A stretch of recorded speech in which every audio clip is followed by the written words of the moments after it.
Olá, pessoal. Então, eu recebi um pedido para explicar para vocês como que a gente olha, entende bem o DSM-5 e vou tirar também algumas dúvidas que apareceram em relação ao caso que vocês estão fazendo, a análise do filme. Então, aqui a gente tem a versão do DSM-5, uma diferença é que o 5 ele vem com um número, eu esqueci o nome, ordinal, cardinal, whatever, mas o DSM-4 vinha com um e o V, né, que seria o 4. O 5 tem essa diferença, a quinta edição. Então, para dar um exemplo dos transtornos depressivos, que foi a última categoria que a gente viu, mas isso vai servir para todos os transtornos que a gente já aprendeu e vai aprender.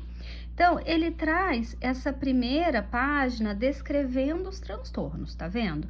Então, as características principais, o que configura essa categoria, quais são os transtornos que entram dentro dessa categoria, e fala também das características gerais de cada transtorno. Aí, a gente tem aqui, tá vendo? Ó, por exemplo, transtorno disruptivo da desregulação do humor. Esse aqui é o código dele no DSM. Esse numerinho entre parênteses com a letra F é o número dele na CID. Então, a gente vê aqui, por exemplo, que ele tem A, B, C, D, até a letra K, e essas letras são maiúsculas. Todas as letras maiúsculas, elas devem ser preenchidas. Aí ele vem aqui a seção características diagnósticas. Então, aqui, ó, esses são os critérios. Então, para que eu faça o diagnóstico do transtorno transtorno disruptivo da desregulação do humor, eu tenho que preencher da letra A até a letra K, todas essas letras. Essa seção características diagnósticas, ela vai explicar um pouquinho mais, dar um pouquinho mais de exemplo desses critérios que ele já descreveu aqui. Então, na verdade, isso aqui é praticamente a mesma coisa disso aqui, mas na verdade ele vai descrever um pouquinho mais. Prevalência. Ele sempre vai dar os dados de prevalência do transtorno. Então, quantos por cento da população tem o transtorno? Nunca, ou muito raramente, nunca não, né? Mas assim, dados epidemiológicos no Brasil, eles são raros, porque a gente tem uma dificuldade de fazer esse tipo de pesquisa aqui em relação ao diagnóstico dos transtornos. Então, em geral, eles vão acabar citando pesquisas internacionais. Desenvolvimento e curso. Essa seção, ela vai falar de como que o transtorno ele apresenta os primeiros sinais, como que ele costuma evoluir, quais são as idades onde ele mais aparece, é mais na infância, mais na adolescência, o transtorno ele costuma surgir no início da idade adulta, como que ele começa, como que ele evolui. Então, essas são as informações que vem aqui nessa parte. Fatores de risco e prognóstico. Então, a gente vai ver nessa seção quais são os elementos que estão relacionados ao desenvolvimento, ao surgimento do transtorno. Então, algumas questões de temperamento, algumas questões genéticas, especialmente nos transtornos de personalidade, a gente vai ver também os fatores ambientais. Questões relativas ao gênero, se o transtorno ele é mais frequente em homens, se ele é mais frequente em mulheres, se essa proporção é semelhante entre os transtornos. O risco de suicídio, né? O suicídio associado ao transtorno. Consequências funcionais, ou seja, a pessoa que apresenta o transtorno, o que geralmente acontece na vida dela, o que ela geralmente consegue trabalhar, não consegue trabalhar, tem as relações afetivas prejudicadas, então o que geralmente acarreta a ocorrência do transtorno na vida dela. Tá, o diagnóstico diferencial, né? Aqui o DSM, ele vai listar os transtornos que vão ter características mais semelhantes ao transtorno e que podem gerar alguma dúvida. Então, no disruptivo da desregulação do humor, a gente tem os transtornos bipolares, porque justamente o disruptivo ele foi uma categoria criada para diferenciar do transtorno bipolar. Ele tem muitas características parecidas com o TOD, o transtorno de oposição desafiante, então ele pode gerar dúvida entre os dois diagnósticos, o TDAH, espectro autista, enfim. Então, essa seção e o explosivo intermitente.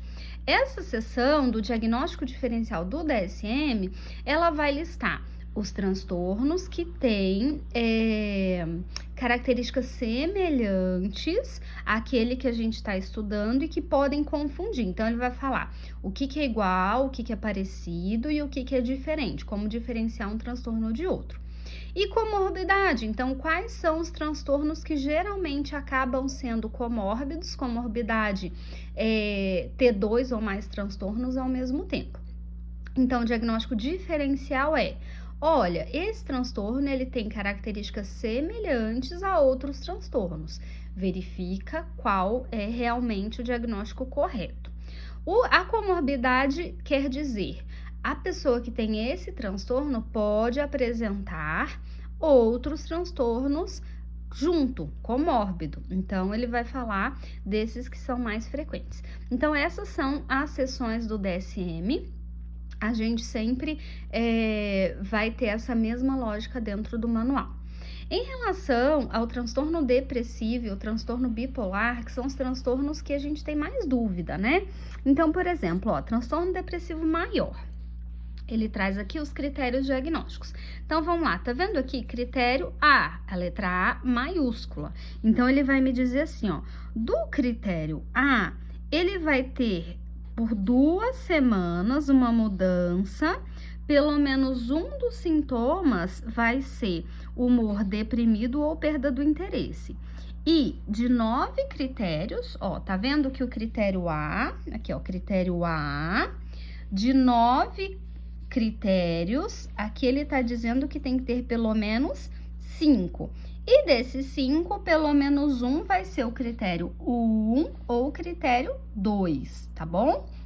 Então, para eu dizer que ele preenche o critério A, eu vou ter que, desses 9, preencher pelo menos 5. E desses 5, pelo menos um vai ter que ser o número 1 ou o número 2. Então, por exemplo, no filme, né? Vamos supor que vocês entendam que ela tem... Tá, deixa eu só terminar aqui para fazer uma diferença. O critério B causa sofrimento ou prejuízo. Critério C não se deve ao efeito de uma substância. Critério D e critério E. Então, todas essas letras maiúsculas, elas têm que ser preenchidas, ok? Aí, o transtorno depressivo maior, ele é feito, digamos assim, ele é configurado por um ou mais episódios. Então, eu tenho uma diferença entre transtorno e episódio. O transtorno depressivo maior, ele é a ocorrência de um ou mais episódios. Da letra A até a letra C, eu tô falando de um episódio depressivo maior, ok? O critério D e E, junto com A C, ele vai configurar, então, o transtorno depressivo maior.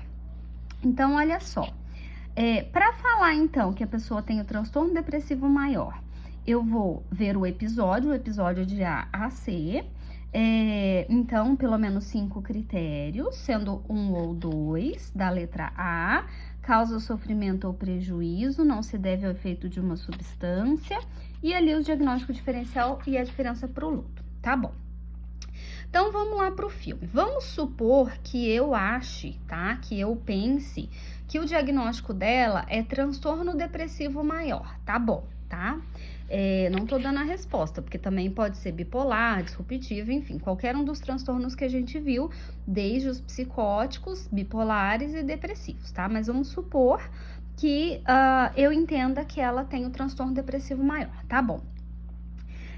Aqui eu tenho os especificadores para dar o número, tá? Então, por exemplo, episódio único, então ela nunca teve outro episódio depressivo maior na vida.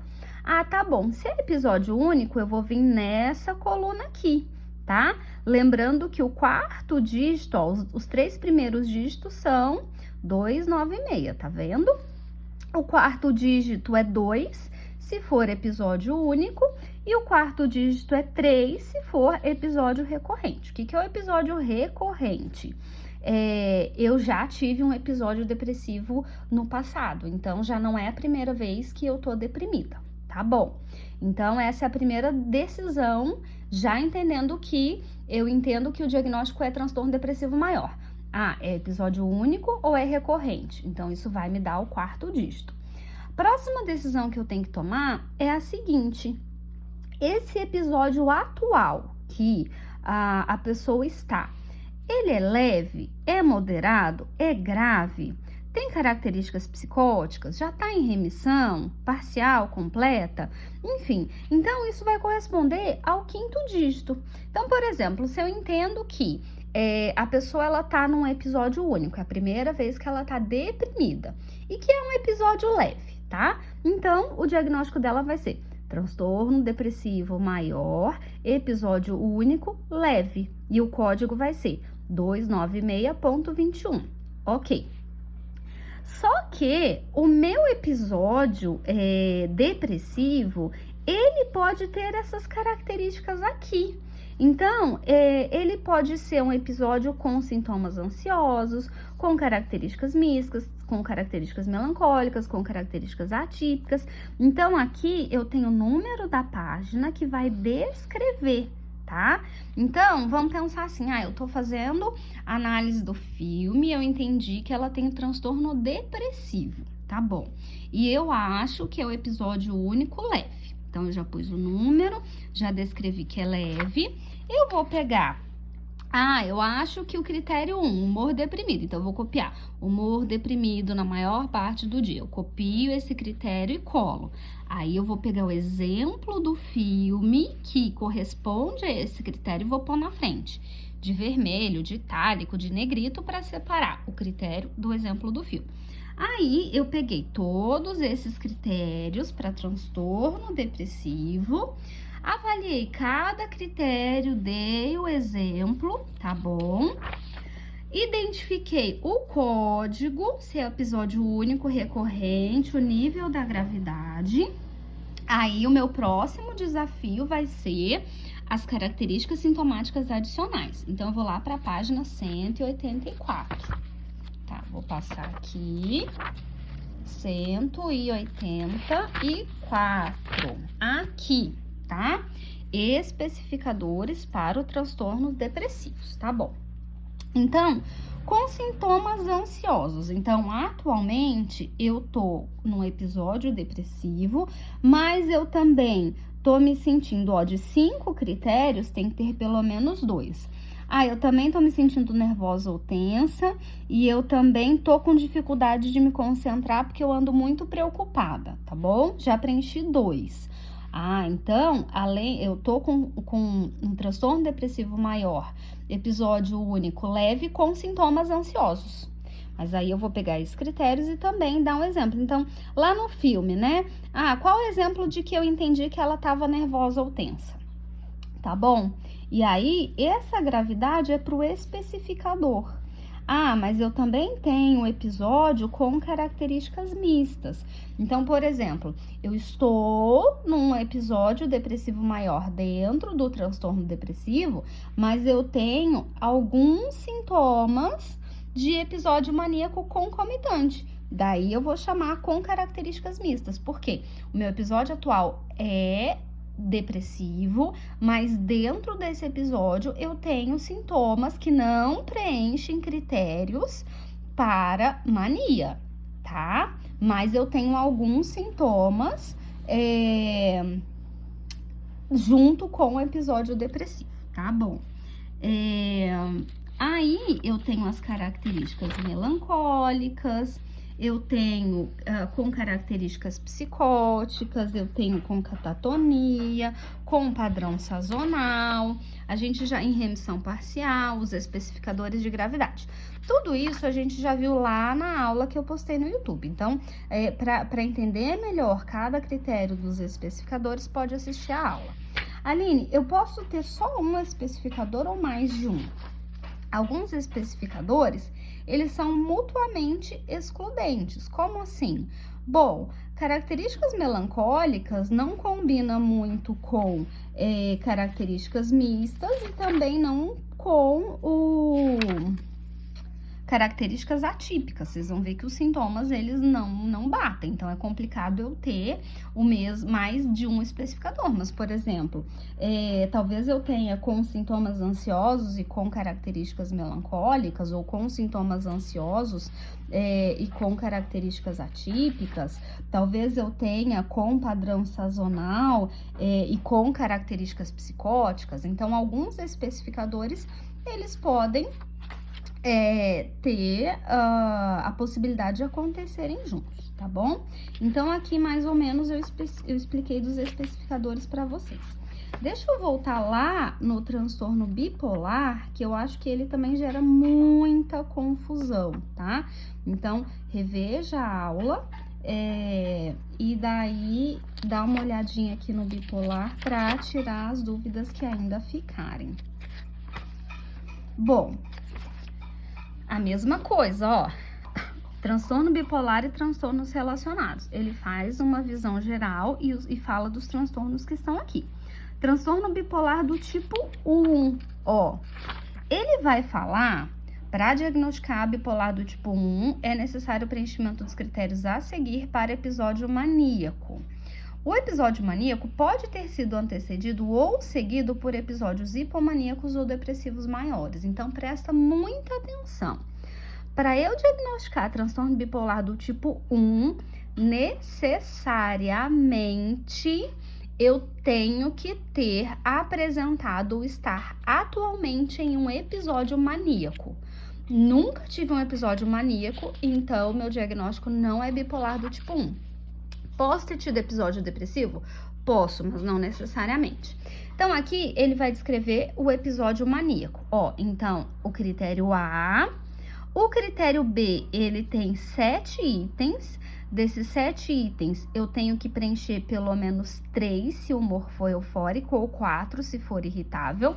O critério C e o critério D, tá bom? Então, eu entendo que a pessoa, ela tem um transtorno bipolar. Ela tem que preencher esses critérios aqui, ok? Aqui os critérios para episódio hipomaníaco. O episódio hipomaníaco, ele pode aparecer no bipolar do tipo 1 ou no bipolar do tipo 2. Mas para o tipo 1, necessariamente, em algum momento, eu tenho que ter tido esse aqui. Esse aqui, ele vai aparecer no bipolar tipo 1, pode aparecer, ou no bipolar tipo 2. O bipolar tipo 2 e o transtorno depressivo jamais pode ter aparecido episódio maníaco, senão o diagnóstico é transtorno bipolar do tipo 1. E o episódio depressivo, ele também pode aparecer no bipolar, né? Então, nome bipolar, 2 polos, teoricamente, polo maníaco, polo depressivo. Por isso que ele traz esses critérios de episódio depressivo maior aqui, tá bom? Ah, Aline, então, no filme, eu acho que ela tem transtorno bipolar do tipo 1, tá bom? Então, você vai vir aqui, episódio maníaco, vai pegar os critérios e dar exemplos do filme para episódio maníaco.